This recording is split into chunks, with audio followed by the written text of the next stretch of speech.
At Christmas dinner, my sister's son shoved his plate toward me and said, loud enough for everyone to hear, "Aunt Jackie doesn't eat. She serves. That's what Mommy says." Everyone laughed, even my mother. I picked up my coat and walked out without a word. That night, Mom texted, "Stay away until you calm down." I replied, "No problem. The payments stay away too." By midnight, my phone was lighting up like a Christmas tree from their panicked calls. Every holiday played out like a bad rerun. I'd drive down to tiny, windswept Bellows Falls, Vermont, cook the meal, clean the mess, and sit wherever they shoved me. I was the help. Unpaid, unseen, and unthanked. It didn't start that way.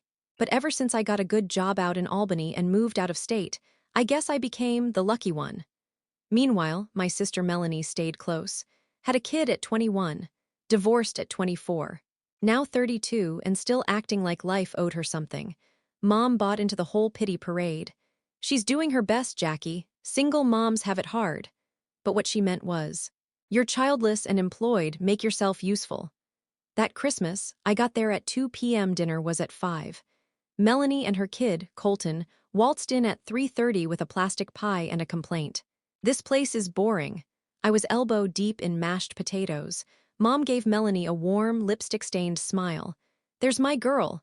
Then turned to me, "Jackie, don't forget to baste the ham again. You always forget." I never forgot. We sat down at 5:15. I hadn't even touched my wine when Colton slid his plate at me like I was hired help. And then he said it. "Aunt Jackie doesn't eat. She serves. That's what Mommy says." And everyone laughed. Melanie clapped. Mom nearly choked on her wine. My Uncle Rich chuckled with his mouth full of stuffing. They thought it was hilarious. I stood up, grabbed my coat, and left. No one followed me. No one stopped laughing. I drove back to Albany in silence. I didn't cry. I wasn't even mad. Just done. I got home, turned on my phone around 10 p.m. A single text from Mom. "Stay away if you're going to be like this." I replied, "Sure. The payments will stay away too." That was when the panic started. Missed calls, voicemails, texts, "You're heartless. Colton's a child. How could you do this at Christmas? You embarrassed us." They weren't upset about what had been said. They were upset I finally walked away. What they didn't know was I'd been quietly paying $700 a month for Colton's private school. For nearly 2 years, Melanie always had an excuse, "Just until I'm back on my feet." I never saw her apply for a second job, but she never missed a nail appointment, so I stopped. That next morning, I got a bank alert. Attempted login on the school fund account. Too late. I closed it the night before. 2 hours later, the school called. "Just confirming if tuition will still be processed this month." "No," I said, "it won't." That was all. Then something unexpected happened. A call from Melanie's ex-husband, Caleb. We'd only spoken once before, years ago, when I helped him prove he paid child support. "Melanie's telling people you sabotaged Colton's future because you're jealous." "Of what?" I asked. "Being the center of attention, apparently," he said. "She's unraveling." I wasn't surprised. Melanie had always been dramatic. But she was about to go nuclear. At 6:13 p.m. that night, someone knocked on my door. It was Mom. She stood there in the cold, holding a plastic bag of leftovers like a peace offering. I didn't open the door. She called twice. Left a voicemail, then walked away slowly, waiting for me to stop her. I didn't. Next day, a long email from Mom, no more threats. Now it was regret, confusion, and how I should show grace. The kicker. "Your father would be so disappointed in you." Funny. Dad had been working overseas for months. Last I heard, he was stuck in Geneva on a project delay. So I forwarded the email to him. No message, just the thread. 3 hours later, he replied, "I'll be home Monday. Don't speak to anyone until I do." He showed up Monday night, suitcase in hand. No lectures, no judgment. He handed me a black folder. Inside was a trust fund he'd been building since I got my first promotion. Not millions, but enough. "You've given enough, Jackie," he said. "To all of us." Then he dropped the real bomb. "Colton's not going back to that school. I already called them. Melanie doesn't know yet." And then, "That shared account Mom had, closed it, permanently." He paused. "Let them yell at me this time." Dad told me not to answer calls, not to reply to messages. "Let them sit with their silence," he said. And they did, for 2 whole days. Then Tuesday came and so did the storm. At 6:14 a.m., Melanie struck first. "I can't believe what you've done. You've always been jealous of me." At 6:20, Mom joined in. How dare you turn your father against his family? And then, 9:13 a.m., I got the email that froze me in place. Subject, withdrawal notification, Colton Reese from Crescent Hill Academy. We've received a formal withdrawal request from Mr. Vincent Reese and a records transfer authorization. Please confirm if this aligns with your intentions. It was real. Dad wasn't bluffing. He'd pulled Colton out of that school without blinking. And Melanie, she exploded. At 9:36 a.m., another email came. From someone I didn't know. Subject, Colton confidential concern. It was from Colton's teacher. I know I'm not supposed to reach out to non-guardians directly, but I wanted you to know, Colton talks about you in class. A lot. He says things like, she owes us, and she's not real family. His language reflects what he hears at home. I'm sorry for what happened to you. I hope someday he learns how to treat people. That one hit me harder than any insult Melanie had ever thrown. This wasn't just about me anymore. They were raising a boy to treat people like tools. Then came the pettiness. At noon, Dad called. His voice was tense. Melanie's gone full nuclear. She'd posted a long Facebook status, public of course. The whole post was a performance. When your own sister sabotages your child's education because she can't stand not being the star, you learn who people really are. Money changes people. But the real hit wasn't the post. It was the comments. Expose her, name and shame, drop her info. And Melanie did, my full name, my work email, my company, right there in the comments. Let her know what we think of her. By 3 p.m., the emails started coming. From strangers, you're disgusting. Jealous bitter witch. I hope your company fires you. I felt my stomach twist, but not from fear, from clarity. Melanie didn't want an apology. She wanted revenge. She tried to end me over tuition. Next morning, I walked into work early and went straight to HR, told them everything. Our HR director, Marcy, listened carefully, then said, "You did the right thing by coming to us. Let's get ahead of this." She flagged my inbox, documented the harassment, and escalated to legal. Any threats or further attacks, forward them here immediately. That gave me peace I hadn't had in days. Then, just after lunch, I got a call from a blocked number. A woman's voice.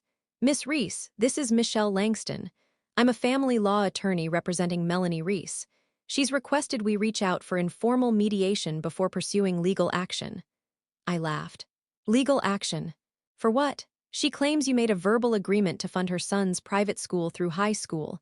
She alleges emotional and financial damages. So, a fake verbal contract, made during holidays.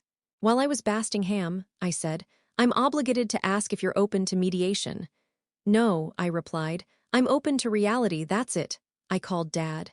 "She got a lawyer," I said. "Figured she would," he replied. "But she's about to find out what real consequences look like." Then he paused. "Jackie, you free tomorrow night?" "Why?" "I'm calling a family dinner. Immediate members only, my house." "You sure that's a good idea?" "No," he said. "But it's necessary. This ends now." Thursday night. I parked outside my childhood home in Bellows Falls, the one with the warped porch swing and the peeling shutters Mom always said she'd repaint but never did. Lights on. Shadows in the dining room. I took a deep breath and stepped inside. Melanie was already seated, arms crossed, lip curled. Mom sat at the end of the table like royalty, napkin already in her lap, pretending this was just another Christmas dinner gone slightly off script. And there was Dad, standing at the head of the table like a judge about to deliver a verdict. "Jackie," he said. "Thanks for coming." I sat down, he didn't. "Nobody leaves this table," he said. "Not until everything is said, no secrets. No fake apologies, no walking away, we're doing this." Melanie rolled her eyes. Mom looked anywhere but at me, then Dad nodded at me. "Start." I didn't hesitate. I paid for Colton's school for nearly 2 years. I did it quietly, I did it generously, and I did it alone. No one said thank you. It went from help to expectation, from kindness to obligation. Melanie snapped. "You were never asked to do it, you volunteered. Don't act like you're some kind of saint." Dad raised a hand. "She's not done." I turned to Mom. "You stood by while I cooked every meal, cleaned every mess, paid every bill. And you made sure I was never part of the family, just part of the service staff." I took a breath. "You all laughed when Colton told me I wasn't there to eat. I was there to serve. That's not a child's thought. That's something he heard at home. Melanie barked a bitter laugh. You've always needed to be the center of attention, and when someone else needed help, real help, you belayed like a coward. Dad stepped in. You filed for mediation, Melanie. Then you posted Jackie's private information online. You encouraged people to harass her at work. Melanie stood up. I didn't tell people to email her, they did that on their own. You gave them the match and poured the gasoline, Dad said. Mom finally spoke. You're overreacting. Dad turned to her. No, you're ignoring. You've enabled Melanie for decades, and you let Jackie carry the weight of this family because it was easier than confronting the truth. That ends tonight. He reached into his coat and pulled out a manila envelope. This is a cease and desist. If that Facebook post isn't deleted by tomorrow, we'll file. And if you come near her work again, I'll pursue charges. Melanie's jaw dropped. You're siding with her. I'm siding with the truth, Dad replied. You've abused her generosity and then tried to ruin her when she finally said no. Melanie grabbed her purse. You're all insane. I hope you're happy. She stormed out. The front door slammed so hard the chandelier above us shook. Silence. Then Dad looked at Mom. And you, got anything to say? She didn't speak, didn't apologize. Just folded her napkin slowly and deliberately and stared at her plate like it might save her. I stood up, heart pounding but steady. I'm not angry anymore, I'm just done. Dad walked me to the door. You should have walked out years ago, he said. I'm just sorry it took this long for anyone to stand behind you. And for the first time in my life, I believed him. 2 weeks passed. No texts, no voicemails, no fake apologies, just silence. But screenshots don't forget. 3 days after the cease and desist landed in her inbox, Melanie deleted the Facebook post. No public apology, of course. No explanation. Just poof, gone, like nothing ever happened. But the damage had already been done to her. Crescent Hill Academy confirmed Colton had been fully withdrawn. Public schools started the following Monday. I didn't hear it from the family, of course. I heard it from an old neighbor who hadn't yet figured out how to mind her own business. It's such a shame what happened to that poor boy, she messaged. I left it on read. And Mom, she broke first. A few nights later, she sent a message. I think we all said things we regret. Let's talk. I didn't reply. What was there to say? I had spoken for a decade through dinners, favors, checks, silence. The moment I used actual words, they all acted like I'd flipped the table. Dad, on the other hand, became a quiet fixture in my life. He texted every few days now. Little things, book recommendations. Photos of an old ugly sweater he found in the attic. A picture of the cracked coffee mug I once said I loved when I was 16. Nothing heavy, just dad things. Then something unexpected happened. One morning, I got an email from a woman named Claire, Colton's old teacher. Subject: Update on Colton I thought you should know. She wrote, He's having a hard time adjusting. But I wanted to tell you, he mentioned you again last week. But this time, he said, Aunt Jackie's the only one who ever kept her word. I sat back in my chair and read that line 10 times. Maybe he didn't understand everything. But something stuck.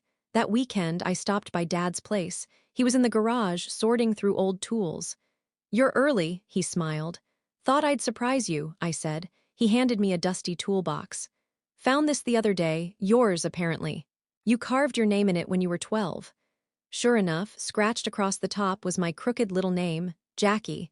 You always said you wanted to fix things yourself, he said. Guess you were practicing. I looked at that box, that broken wood, and smiled. Maybe I still am. I left that day feeling lighter than I had in years, not because they apologized, but because I finally realized something. Sometimes the only way to fix a broken pattern is to break it completely.